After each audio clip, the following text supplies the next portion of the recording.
Bonjour à toutes et à tous, comme d'habitude j'espère que vous allez bien. Donc aujourd'hui on se retrouve pour une nouvelle vidéo.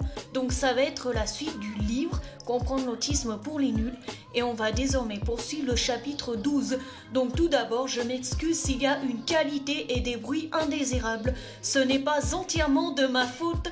Je fais de mon mieux pour tourner mes vidéos. Dans le contexte actuel, il y a ma soeur qui pète un câble et moi qui n'y peux rien du tout. Voilà.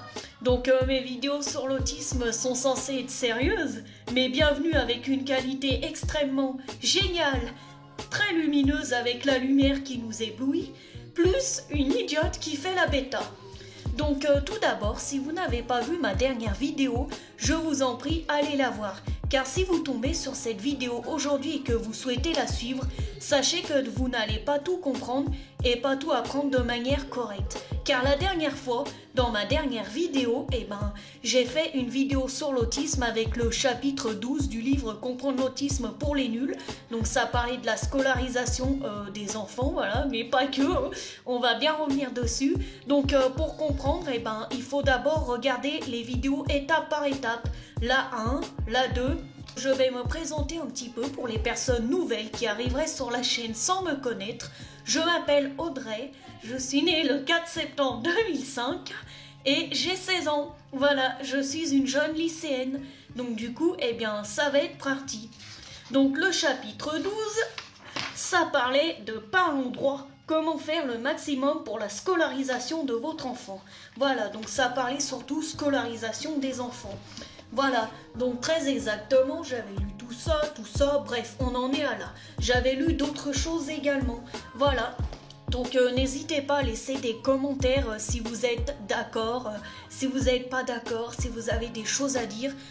Sachez que je réponds absolument à tous mes commentaires.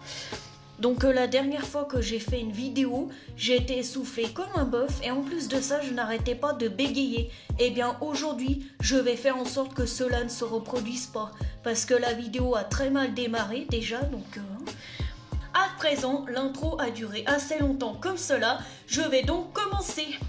Allez, constituer l'équipe du suivi de la scolarisation, entre guillemets ESS.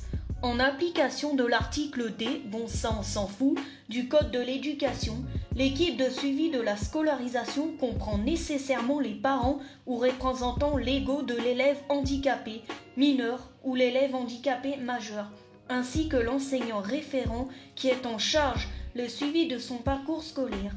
Elle inclut également le ou les enseignants qui sont en charge de sa scolarité, y compris les enseignants spécialisés exerçant sans des établissements ou services de santé ou médico-sociaux, ainsi que les professionnels de l'éducation de la santé, y compris du secteur libéral ou des services sociaux qui concourent directement à la mise en œuvre du projet personnalisé de scolarisation tel qu'il a été décidé par la Commission des droits et de l'autonomie des personnes handicapées, entre guillemets CDAPH, les chefs d'établissement des établissements publics locaux d'enseignement et des établissements privés sous contrat, les directeurs des établissements de santé ou médico-sociaux, les psychologues scolaires, les conseillers d'orientation psychologue, ainsi que les personnels sociaux et de santé de l'éducation nationale font partie de l'équipe de suivi de la scolarisation. C'est l'enseignant référent qui rédige les comptes vendus des réunions d'ESS et en assure la diffusion auprès des parties concernées. Donc l'ESS, personnellement j'en ai toujours eu. En fait c'est un regroupement pour faire le bilan d'une scolarité. Moi j'ai eu mon ESS au début d'année, donc il y a plusieurs profs qui se sont rassemblés. Il y a quelqu'un qui était en charge des élèves handicapés. Il y avait ma mère, voilà, il y avait plein de personnes pour faire le bilan de ma scolarité en fait. Et on m'a lu ce qu'ils avaient dit sur moi, donc ils ont dit que des trucs bien. Mais il n'y a qu'une chose négative qu'ils ont dit, que vous savez déjà, je pense. Je me dénigre, mais je m'en fous. Il transmet à l'équipe pluridisciplinaire tout document ou observation de nature à l'éclairer de façon exhaustive sur les compétences et les besoins en situation scolaire d'un élève handicapé. Voilà. Alors maintenant, faire fonctionner l'équipe du PPS. L'équipe de suivi de la scolarisation rend compte à l'équipe pluridisciplinaire de la MDPH. Donc ça, c'est la maison départementale des personnes en situation de handicap. Une fois qu'on a dit ça, on a soif. Voilà. Oui, des personnes handicapées, des observations qu'elle établit concernant les besoins et les compétences de l'élève en situation scolaire. Ces observations ont pour objet de permettre la réévaluation régulière du PPS, de suggérer des inflexions ou modifications au projet, voire une réorientation éventuelle. Sachant que déjà les changements d'établissement pour un enfant autiste c'est déjà compliqué. Alors déjà c'est compliqué tout court pour tous les enfants. Voilà, parce que certes je parle de l'autisme mais je vais parler pour tout le monde. Par exemple quand on est au collège, qu'on doit se rendre au lycée ou qu'on est en primaire, qu'on doit aller au collège, ça marche dans tous les sens. C'est très compliqué pour tous les enfants. C'est compliqué de recréer ses repères, des machins. Ce que je voulais aussi dire, c'est que, comment dire, les autistes, il y en a, ils sont intolérants au changement, du coup, c'est chiant si on est orienté, des machins comme ça. Faut faire attention, voilà, quoi, parce que c'est très difficile, les relations sociales, les choses comme ça. Je dis ça parce que j'ai l'impression que plus les années passent, plus j'ai du mal à parler avec les autres au début. Voilà, au début, quand je suis arrivée au lycée, je parlais pas du tout, alors qu'au collège, un petit peu, vous voyez. Au vu de progresser, je régresse, hein, mais c'est pas ça qu'il faut. Elle procède au moins une fois par an à l'évaluation de ce projet personnalisé de scolarisation et des conditions de sa mise en œuvre, relatif au parcours de formation d'un élève présentant un handicap. Cette évaluation peut en outre être organisée à la demande de l'élève, de ses parents ou de son représentant légal, ainsi qu'à la demande de l'équipe éducative de l'école ou de l'établissement scolaire, ou à la demande du directeur de l'établissement de santé ou de l'établissement médico-social, si des régulations s'avèrent indispensables en cours d'année scolaire, relatif au parcours de formation d'un élève présentant un handicap. Cette équipe peut, avec l'accord de ses parents ou de son représentant légal, proposer à la Commission des droits et de l'autonomie des personnes handicapées, CDAPH, toute révision de l'orientation d'un enfant ou d'un adolescent qu'elle jugerait utile. Si nécessaire, elle propose à la CDHPH, avec l'accord de l'élève, de ses parents ou de son représentant légal, toute révision de l'orientation de l'élève qu'elle juge utile. Voilà. Alors, maintenant, faites entendre votre voix en cas de désaccord. Attention, encore une chose très importante. Rappelez-vous qu'aucune orientation ne peut être prononcée sans l'accord des parents. La famille a le droit d'exprimer son désaccord dès réception du compte entendu de l'ESS et si la famille n'est pas d'accord, elle ne doit pas signer le compte rendu. L'équipe de suivi de la scolarisation associant nécessairement l'élève ou ses parents ou son représentant légal ainsi que l'enseignant référent de l'élève facilite la mise en œuvre et assure pour chaque élève handicapé le suivi de son projet personnalisé de scolarisation. Donc là, ça vient nous parler d'un décret 2005-1752 relatif au parcours de formation d'un élève présentant un handicap. Voilà. Alors, droit à une action précoce. Ne perdez pas une minute pour revendiquer ce qui vous revient de droit. Pour un enfant avec autisme, l'intervention précoce est le facteur le plus important pour la qualité de la vie et le plus tôt sera le mieux.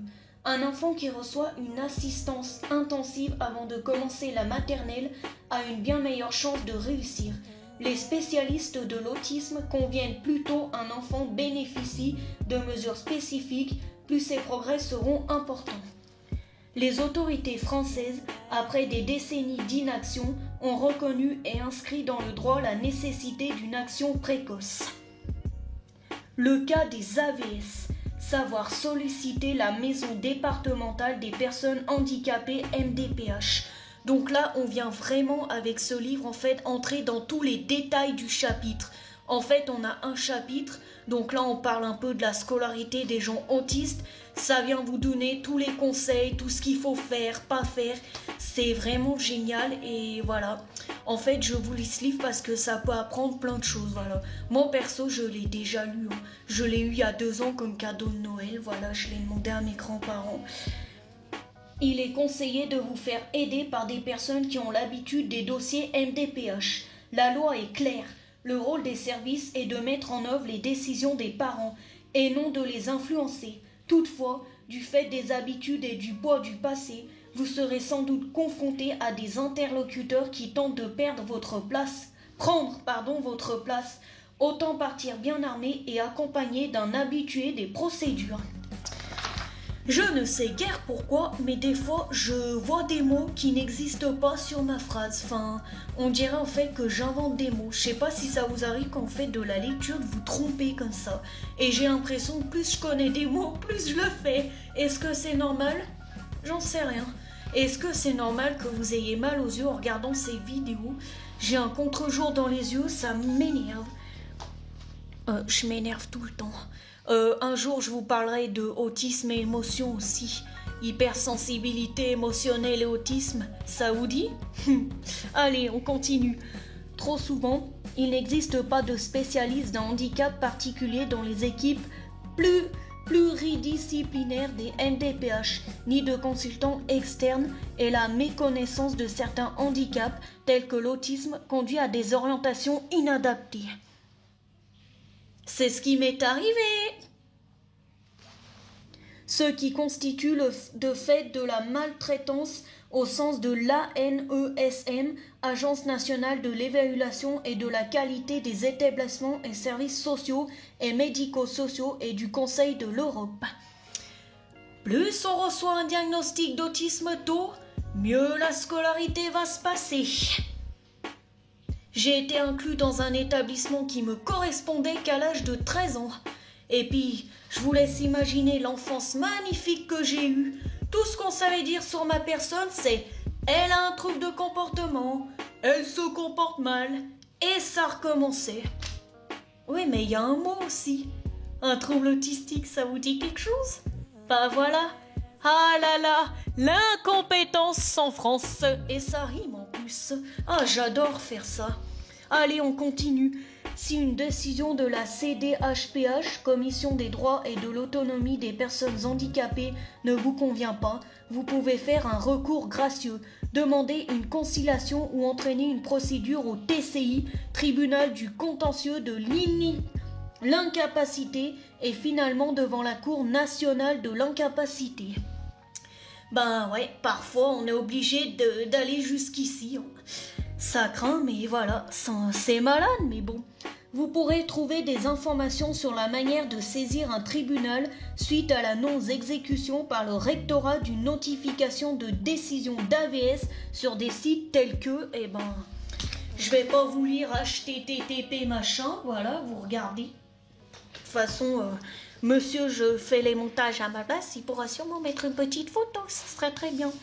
Voilà, donc je tiens juste à rappeler un truc. Alors d'aujourd'hui, on dit plus AVS, on dit AESH. Donc c'est une assistante d'enfants en situation de handicap.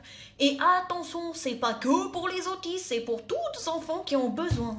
On est bien d'accord que c'est pas que pour les autistes, c'est aussi pour les personnes neurotypiques. Voilà. D'ailleurs, je sais pas pourquoi... Attends, il y a un truc qui me paraît bizarre. Quand je dis personne avec neurotypique, quand je dis personne neurotypique, je crois qu'il faut dire personne avec neurotypie. Parce qu'on dit personne avec autisme. Alors dans ce cas-là, vu que certaines personnes veulent dire ça, il faut dire les personnes avec neurotypie. Sinon c'est pas réciproque et c'est pas bien. Voilà. Enfin, n'oubliez pas que vos droits et ceux de votre enfant vont au-delà du cadre scolaire au sens strict. La prestation de compensation du handicap, PCH, qui est une aide personnalisée destinée à financer les besoins liés à la perte d'autonomie des personnes handicapées, couvre les aides humaines et matérielles. Pourquoi je lis alors que je sais même pas lire, c'est un truc de fou. Pour bénéficier de la PCH, il faut être reconnu comme handicapé par la Commission des droits et de l'autonomie des personnes handicapées. Il faut également que le handicap de la personne concernée génère, de façon définitive ou pour une durée prévisible d'au moins 1 an, la difficulté à exercer un certain nombre d'activités dont la communication, parler, entendre, voir, utiliser des appareils techniques de communication et la capacité à se repérer et à protéger ses intérêts, s'orienter dans le temps, s'orienter dans l'espace, gérer sa sécurité, maîtriser son comportement dans ses relations avec autrui. L'autisme en fait donc partie. Ah ben tiens, attendez, maîtriser son comportement de ses relations avec autrui, ça c'est pour moi, ça je m'énerve sans arrêt sur les autres.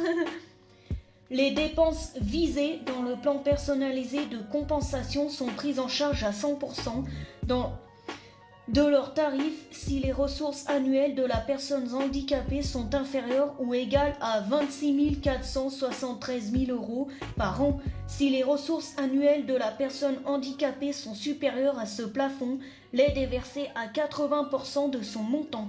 Les formulaires de demande à remplir pour obtenir le PCH sont téléchargeables sur Internet. Voilà, ou bien à retirer auprès de la MDPH. N'hésitez pas à y faire un appel en plus des points mentionnés dans le présent chapitre. Oh, je vous l'ai pas lu le présent chapitre, donc vous essayez pas de vous dire mais qu'est-ce que c'est? Voilà, je vous en ferai un petit retour si vous voulez.